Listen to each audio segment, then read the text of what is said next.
O pessoal está perguntando então, quantos pontos ganha cada rodada em um torneio Masters 1000? Então a ATP ela tem uma tabela de pontuação por tipo de torneio. Falando aqui dos torneios ATP, sem considerar os Challengers, que são torneios menores. Os torneios menores não vou colocar aqui nesse momento. Esse é uma chave de 96 jogadores. Tem um ATP de 56 e tem um de 96. Então há uma diferença de pontuação entre os dois, tá? O de 96, que é o caso, para o jogador participar, se o João tivesse perdido na primeira rodada, ele ganharia só 10 pontos de participação. Mesmo perdendo, ele ganharia 10 pontos. Como ele venceu, ele soma 30. A primeira rodada, 30 pontos. A segunda rodada dá direito a 50 ao todo. Não é mais 50, é só a diferença. Então ele ganha mais 20 pontinhos aí. Então ele fica com 50 garantido. Se ele ganhar o terceiro jogo contra o Tommy Paul, ele ganha mais 50 pontos. Então ele vai somar 100 ao todo no torneio. Se ele ganha uma quarta rodada, ele vai somar mais 100 pontos. Ele iria somar então 200 pontos ao todo. Se ele ganha a quarta rodada, ele somaria então 400 pontos. Ele ganharia mais 200 pontos, então ficaria com 400. Se ele vai à final, ele for vice-campeão, ele ganha 650, então mais 250. Se ele for campeão, ele ganha 1000, ganharia então mais 350. Então essa é a premiação. Para o João Fonseca, que ele está defendendo 205 pontos, ele precisa, para empatar o número de pontos do ano passado, para ele não ser descontado, pensa que o ranking é uma conta bancária.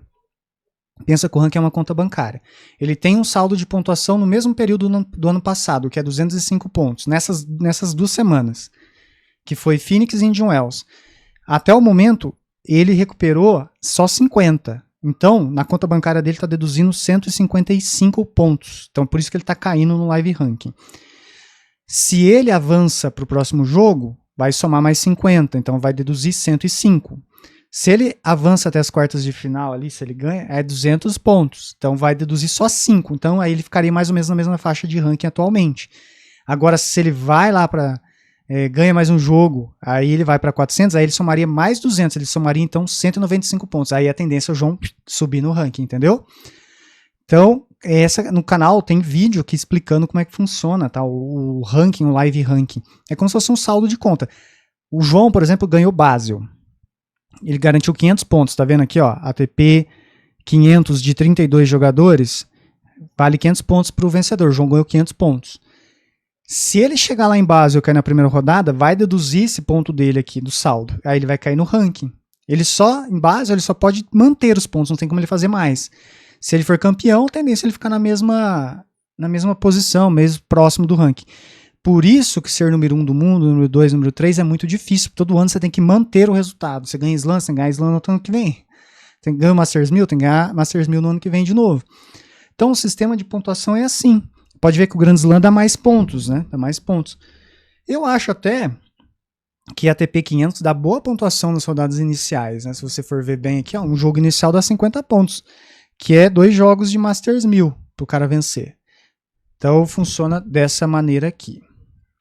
E aí, continuando com esse assunto, se você olhar aqui o live ranking, olha lá, ó, o João estava na posição 35. Pode ver que ele está na posição 41 agora nesse momento, ou seja, ele está caindo 6 pontos, 6 posições. Tá vendo no saldo dele lá na frente, menos 155?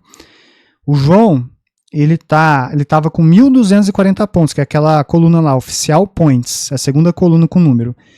Na esquerda, a primeira coluna está debitando 155 pontos. Então, no momento, o João tem 185 pontos, porque aqueles 155 pontos é referente ao título Challenger que ele ganhou no passado e mais 30 pontos que ele ganhou em Indian Wells. Então dava 205. Como ele ganhou 2 jogos aqui, ele já tem 50, então está deduzindo só 155.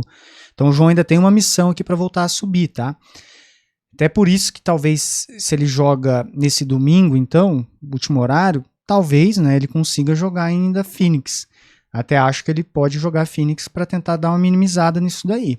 Porque o João ele precisa ser cabeça de chave de torneio grande. Ele precisa, Miami mesmo, né, ele precisa ficar dentro dos 32, para ele ter uma boa entrada de bye, ter uma rodada mais favorável inicial.